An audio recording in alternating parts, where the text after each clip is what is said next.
Weeks after devastating floods hit Hunt, Texas, volunteers are still stepping up. One local oilfield tool company leading the effort, making multiple trips with truckloads of supplies. News West 9's Cameron Leal got to speak with the organizers and the owner of the Hunt store. And Cameron, what do they share?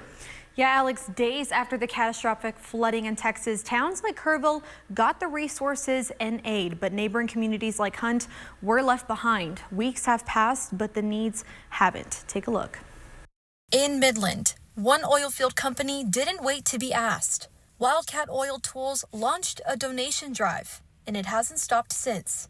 I have a friend that lives in the area, and he kind of texted me, basically, this is so much worse than anything that you guys are hearing. In my mind, the way I thought about it was the point of having this network that Wildcat Oil Tools has. We could really utilize it to help out in a much bigger, more impactful way.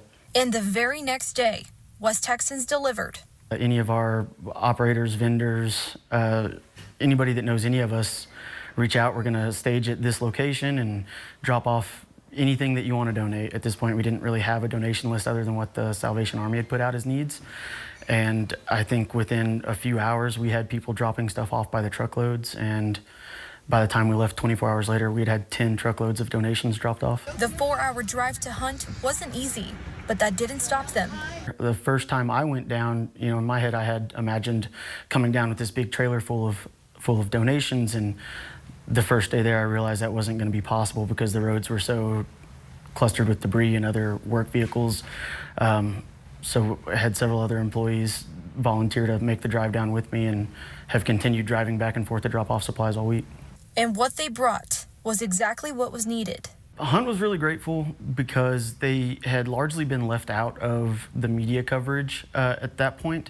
Everybody was so focused on Kerrville, and Hunt and Ingram, Centerpoint, Comfort, Warring had all been kind of overlooked because people look at it on a map and think, oh, this is just right there, and they don't realize that, especially in this situation, that drive's an hour and a half away. So whenever we showed up to Hunt with these donations, the Hunt Volunteer Fire Department was the first stop that we made, and they were so grateful, specifically for the equipment like work gloves and safety glasses, pickaxes, hard hat shovels. And when a local deputy mentioned he hadn't had a cold drink in days, they made sure that changed. And he said, well, there's no running water, there's no electricity, there's no ice. I made a phone call, like I said, just leaning on the Wildcat network, and within an hour I got put in touch with Nolan Bradshaw, who rents ice machines. All I needed was running water and electricity. So then we problem solved the electricity part and reached out to Gary Smart over at Patriot Cleaning Systems, and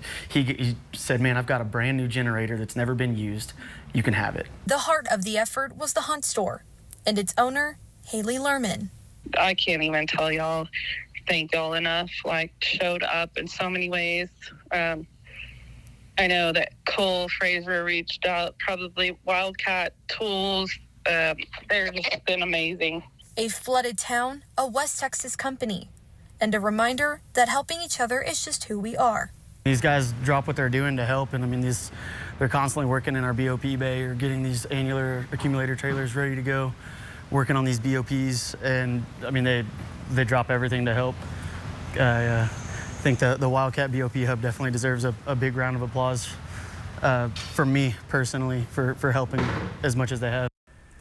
Governor Greg Abbott now confirms the death toll from the Texas flooding stands at 131 statewide. And as towns like Hunt continue to recover, volunteers say the support can't stop now because the real work is far from over.